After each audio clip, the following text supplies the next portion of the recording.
You know, in all my years, I've never preached in a Hawaiian shirt.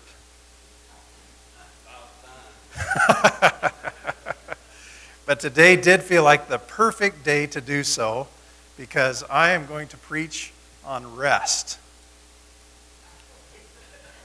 Sound like a plan?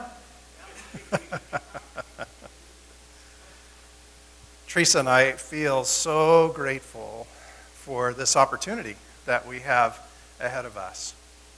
This is definitely a chance for unplugging and reconnecting with our Savior and with each other. And we're so excited for the things that God has provided in order to do that. It is going to start, I want to give you a little bit of a thumbnail of what we're doing this summer. It is going to start with an intentional seminar, an intentional workshop for pastors and spouses. This is actually a one-on-one intensive retreat at a retreat center in June Lake, California, between Teresa and I and a pastoral couple who are counselors and come from a pastoral background.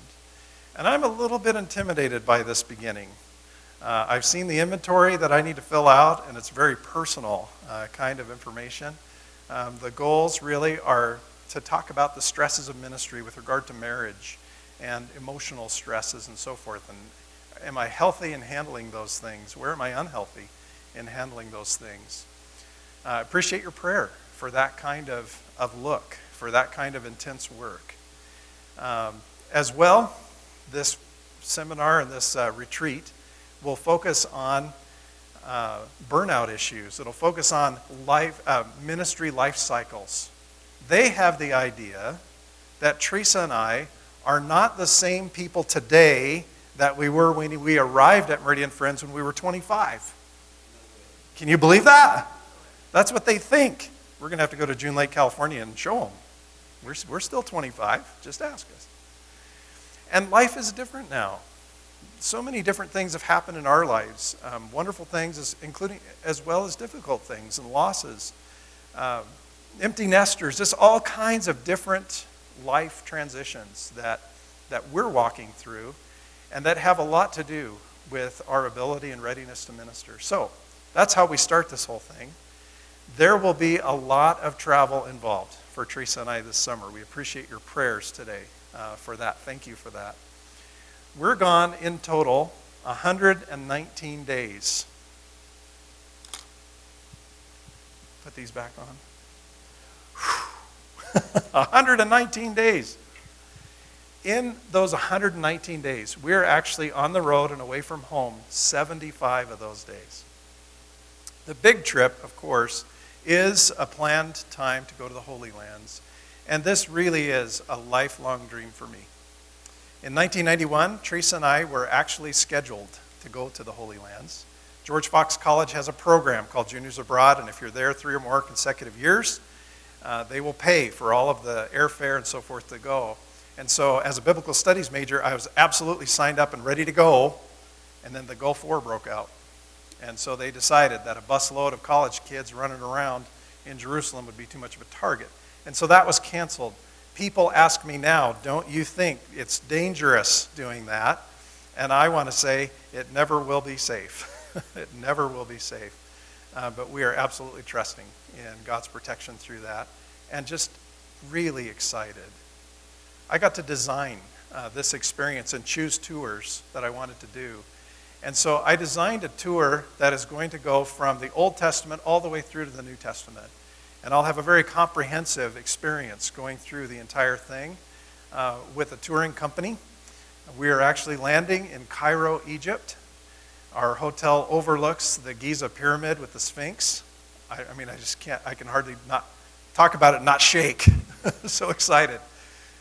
We'll there experience some tours about the enslavement of the Hebrew people, as well as Joseph's storehouses that he built for the anticipated years of famine way back then that you read about in the book of Exodus. We'll go from there and we'll cross into the country of Jordan. And in Jordan we'll see the Red Sea, where, of course, which was parted on their desert wanderings. We will ride a camel to the top of Mount Sinai, where Moses received the 10 Commandments. I mean, just talk about huge experiences. We'll then, of course, cross over into Israel. We'll see Masada. We'll see En-Gedi. We'll see Nazareth, Bethlehem, the Jordan River. I've offered to be willing to baptize in the Jordan River. If there's any tour participants in our group that want me to do that as a pastor, I'm excited about that opportunity. We'll spend some time at the Dead Sea. We'll see Capernaum. We'll see just so many biblical sites. And of course, we'll spend quite a bit of time in Jerusalem. And we will see the Garden Tomb, the Garden at Gethsemane. We'll see Golgotha, the Via Dolorosa, where Jesus walked. Just tremendous kinds of experiences. All of these will be part of very formal archaeological tours, offering the historical significance and the background of these things and the things that I've just studied for my whole lifetime as a Christian, and so look forward to getting a first-hand view of what this is all about. We'll go from Israel to Italy. We'll spend time touring the Vatican City and the Roman Colosseum and some of the early church history there. We will go for a few days after that to take a break in Venice. Tough place to take a break, I know.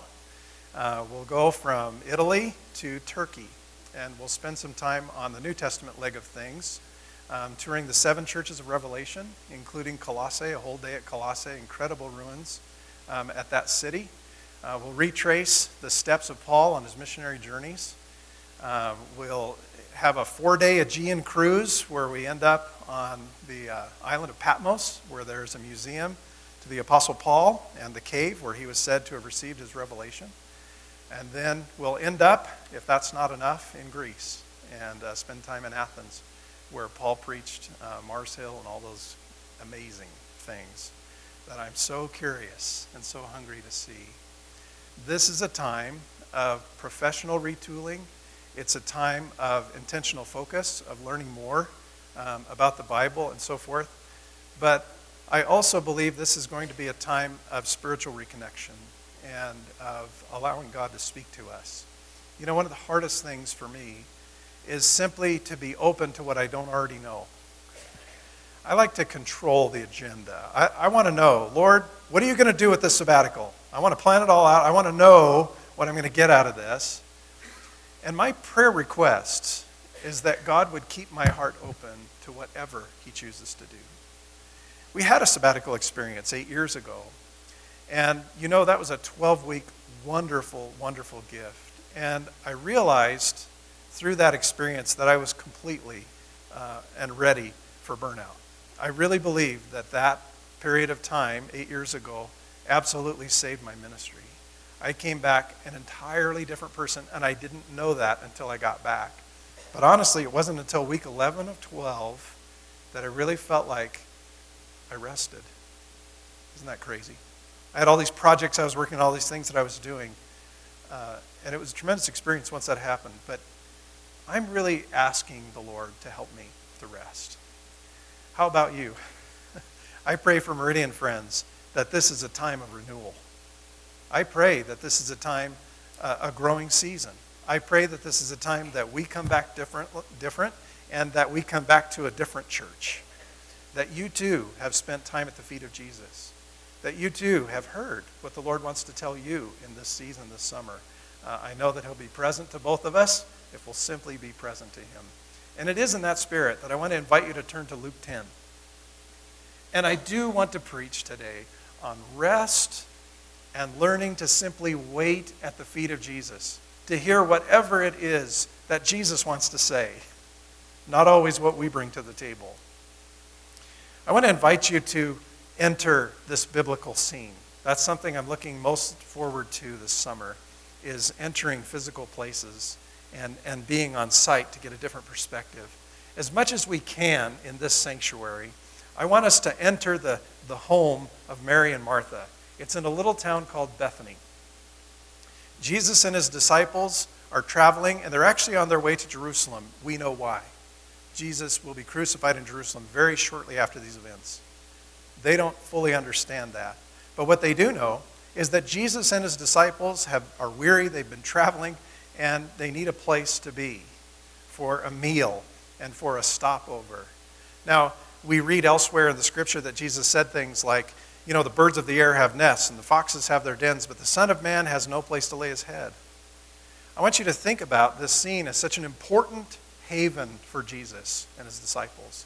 They were traveling ministers at this point. They were on the road. What a welcome thing to be received in and to be greeted in. And so what's being offered here is a beautiful gift of hospitality for Jesus and his followers. They find themselves in this wonderful home as a meal's being prepared, but something goes terribly wrong. Would you stand with me as you're able? And I'd like to read that with you. As Jesus and his disciples were on their way, he came to a village where a woman named Martha opened her home to him. She had a sister called Mary who sat at the Lord's feet listening to what he said. But Martha was distracted by all the preparations that had to be made. She came to him and asked, "Lord, don't you care that my sister has left me to do all of the work by myself? Tell her to help me." Martha, Martha. Do you think there's a bit of a parental tone to Jesus' words here? You are worried and upset about so many things, but only one thing is needed. And my prayer for our church today would be that, and for the season. What is the one thing that is most needed? Mary has chosen what is better, and it will not be taken away from her. Oh Lord, how we pray that you would give us the grace to be still, to listen, and to wait at your feet. In your name we pray, Jesus. Amen. Please be seated. Well, Martha, like many of us, is very eager to please. She knows that there is a need for warm hospitality. Teresa and I have been guests in many of your homes for a meal, and we have enjoyed that very much. But can you imagine having 13 preachers over for dinner, all at the same time? This creates a little bit of stress, I'm sure. What a production. I am, at best, an inexperienced cook. And to me, it's kind of magical how all of the meal can suddenly emerge prepared. You get the cold things from the cold places, and you get the hot things from the hot places. How am I doing? And you put them all together, and it's all on time, and everybody has a great time. Things weren't going so well, apparently, for Martha in the kitchen. In the middle of this scene, she bursts out of the kitchen and into the living room, perhaps a billow of smoke following behind her. And notice that she addresses Jesus, not her sister. "Jesus, can't you tell my sister to help me out?" What's wrong with her? What can we learn from this scene? I want to offer 4 lessons that we can take away here. And the first one is this: waiting on Jesus, listening to him, learning to him, includes hard work and good service. What I want to start with is this. I want to say that both Mary and Martha are waiting on Jesus in this scene. Notice that Jesus says that Mary has chosen what is better, but to me what that implies is that both of them are offering something that is good. It's simply that Mary offers something better. I say this because Martha always gets a bad rap in this account, doesn't she? But the truth is, she's doing something that's worthwhile. She's doing something that's good. She's serving these people who have a need to be served. Jesus does not fault Martha for her service. Jesus says Mary's chosen what's better, but that does imply that both are doing good things. He does not say that Martha's cooking is bad. He doesn't say that she shouldn't have opened her doors. It's something that they needed. To Martha's credit, she was realistic enough to know that if you're going to prepare a dinner for 15, 20 people on the spot, somebody's got to hustle around. Somebody's got to get something done. Sitting around at the feet of Jesus is not going to get the meal ready. When you read devotional commentaries on this passage, you'll notice that Mary, her sister, is always the one that's favorably portrayed Well, she's this sweet little thing sitting at Jesus' feet. You picture her reading her Bible almost and smelling the roses and taking time. Martha comes across, at best, as a good-natured drone. But I want to testify that if it weren't for the Marthas of the world, not much would get done, especially around churches. Very few missions would ever be undertaken. If it weren't for the planners and the doers, the Marthas of the world, there would be no VBS this summer, no nominating reports, and wow, we have an incredible nominating report that is printed for your bulletins. There would be no mowed lawns, balanced budgets, stamps for camp programs, no church work days, no Sunday school programs, no small groups, no community service for people in need, no youth camps, no men's retreats, no women's retreats. All of these things require incredible attention, diligence, effort, and work. Any good pastor would trade his eye teeth to have a few good Martys and Marthas out there in the pew. And believe me, our church is blessed by so many hard workers. In fact, I want you to notice that the previous story in Luke 10, just ahead of this account, is the account of Jesus telling about the Good Samaritan. And the lesson there is clear. You are a good neighbor to someone when you do something for them. Not just when you feel sorry for them, not just when you notice a need and walk on the other side of the road, but when you stop and offer assistance, when you go out of your way to do something for someone. Martha has a gift of hospitality, perhaps even a gift of mercy, I don't know, but she is doing something. There's nothing wrong with the gift that Martha wants to bring. And I think this is probably the kind of person Martha was. I'm guessing that she's the kind that if you had an ill child, she would offer to come sit with that child so mom could rest. I would guess Martha would be the one that would be diligent in checking her emails and noticing when there's a post-surgery meal to be done. I bet she was first on the list every time. Do you picture Martha in the New Testament as reading her emails? I do. I think that she would do that. She's the kind who would be the first responder. Unfortunately, many times when people cut back to live the simple life, and there's a lot of focus on that these days, isn't there? The book Boundaries that came out some years ago, and this concern for protecting our own time. I want to say there's value to balancing your life, but if all that we're doing is cutting back, if we're leaving greater things for lesser things, I don't think that we've made progress. I don't think that we've really improved much if we've turned away from Christian service only to spend more time on Facebook, or to spend more time watching sports, or being excessive in our favorite hobbies. Wouldn't you agree? That said, here's where the real problem is. The problem is not with doing. As a matter of fact, Dallas Willard says, he wrote one time, we need to ruthlessly eliminate hurry from our lives. What I like about that is that there's a difference between hurry and being busy. You're not going to eliminate busyness from your life. That isn't the Christian solution to your life. Life is busy. You must eliminate hurry. Where's the problem? Here's the problem. Good service with a bad attitude is bad service. This is the difficulty that Jesus points out here. Luke says that Martha was encumbered by the serving. When Jesus responded to her, he said, Martha, you're worried and upset about too many things. Jesus wasn't pointing fault with the gift that was being offered. He was pointing fault with the heart that was encumbered behind the gift.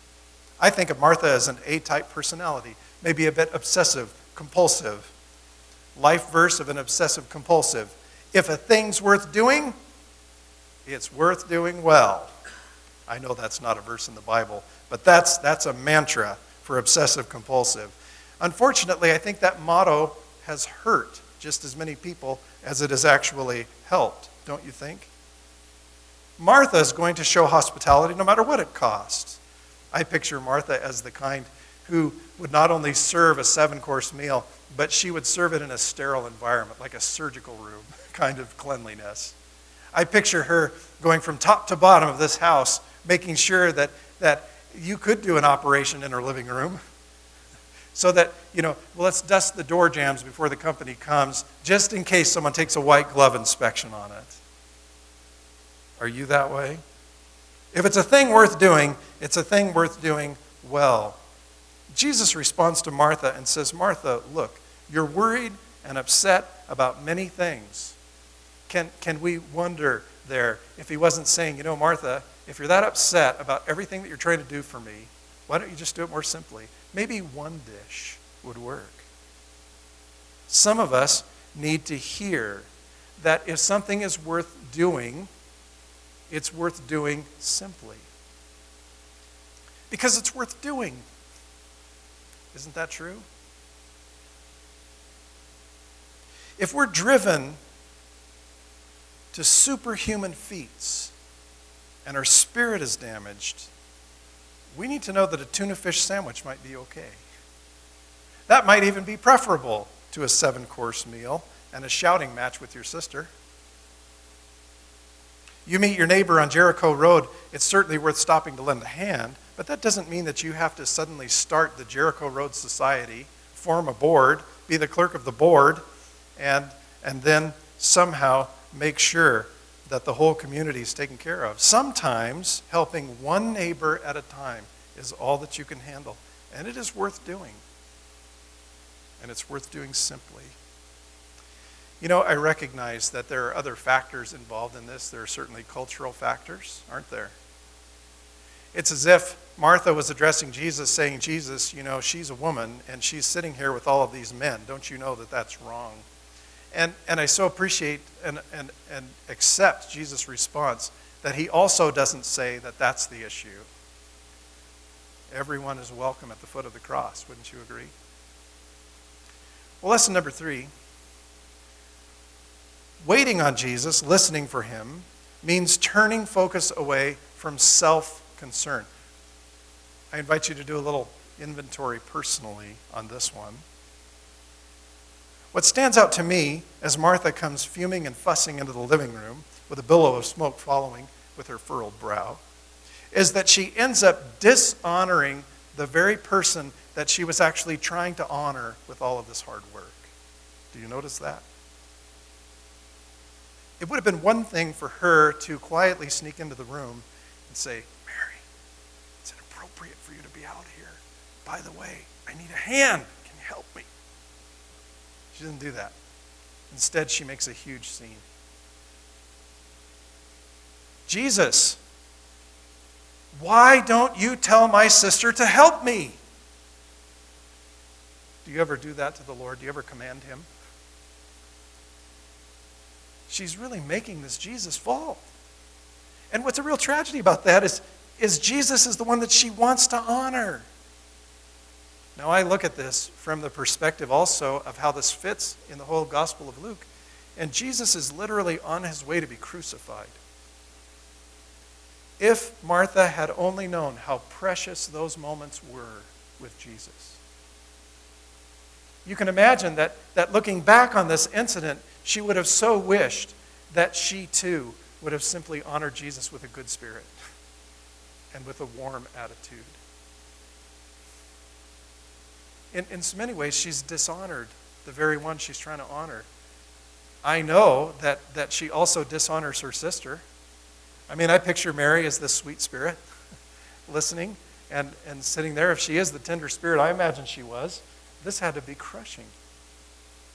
If Jesus was pointing out something that was inappropriate for her or calling her lazy, he's doing so in front of the whole, she's doing so in front of the whole room. Now Martha's time is spoiled.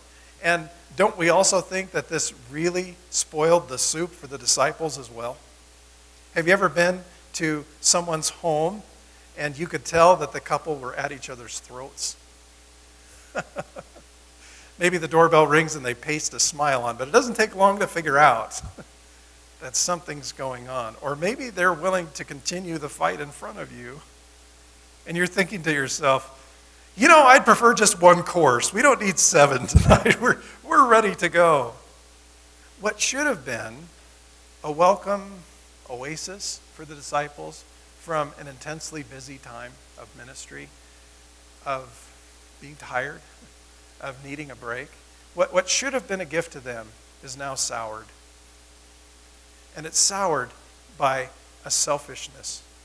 Do you notice in verse 40 the first person pronouns Martha uses?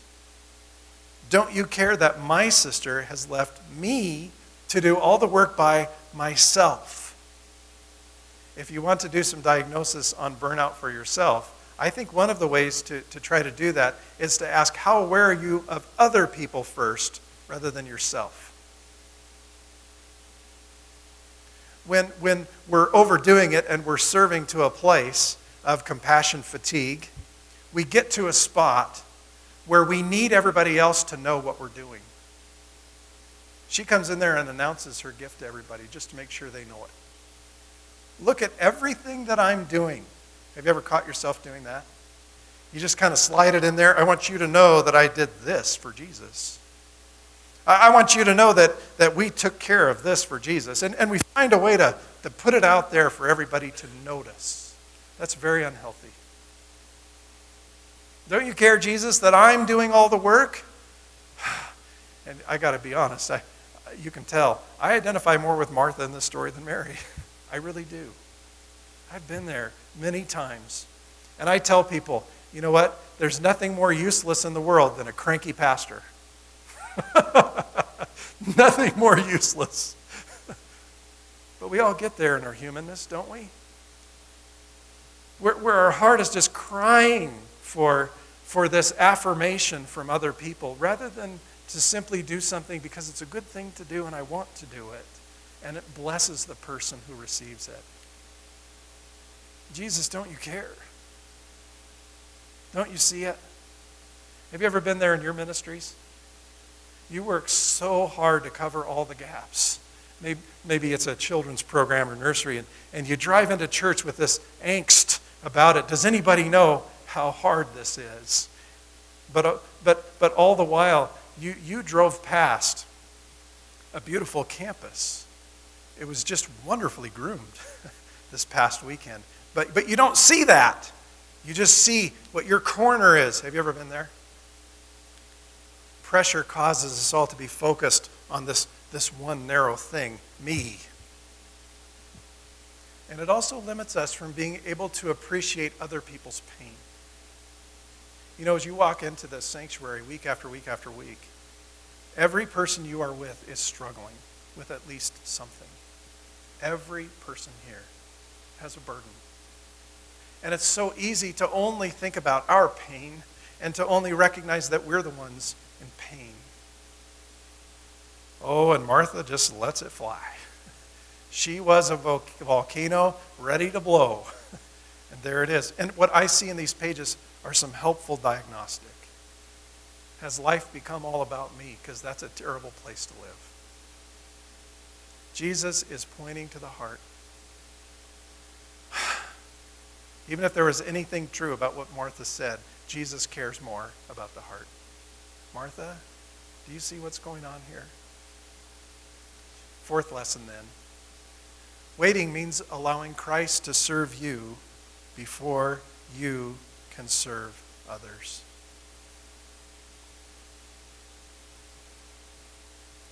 Martha's irritation has not only spoiled things for Jesus, for the disciples, and for Mary, it's actually spoiled things for herself. And if Martha's anything like me, she realizes it later. And she so regrets being self-focused. She so regrets making sure that somebody else gave her applause. She so is disappointed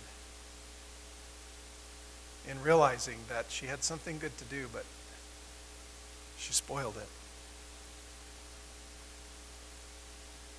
By Martha's own admission, Jesus is the Messiah, the Son of God. She says, Lord, Lord. She was going to serve him She was going to do something good. She started out with such great intentions, and something went terribly wrong to where she is actually irritated with Jesus, angry with him, and bursts out of her own anger. Mary, of course, has chosen what is better. Verse 39 says, Mary sat at Jesus' feet and listened to what he said. You know, Meridian friends, Teresa and I will have an opportunity to listen to Jesus in some really unique ways. And I know that you also will have opportunities to sit at the feet of Jesus this summer and listen. I look at that bulletin that's handed out to you week after week. I'm telling you what, that is a 7-course meal. We are such an active and busy church. And today I'm not going to stand here and plead for laziness. I love that we have people who love their ministries and work so hard at them and pour themselves into them so well. And I want to say out of that, how much more important it is to spend time at the feet of Jesus, to allow Jesus to fill our cup before we try to give out of that cup to someone else. Will you do that? Will you spend time allowing Jesus to minister to you? You know, next weekend is a fantastic opportunity. Steve Favre is renowned for what he is going to teach, and he's going to cram it into just a couple of hours on Saturday morning. Really encourage you to think about booking some time and coming on Saturday morning. An important time. You know, if you're capable, if it's your gift to be hospitable, if you're capable of preparing a 7-course meal and doing so with love and warmth and hospitality and joy, invite me over. Because I really like 7-course meals. But I care even more about the warmth of the fellowship. But you'll know it when your heart is no longer full. You'll know it when you need to simply humble yourself, simplify, and wait at the feet of Jesus. At this time, I want to invite us to take some time to listen silently to what the Lord might say to each one of our hearts personally and individually.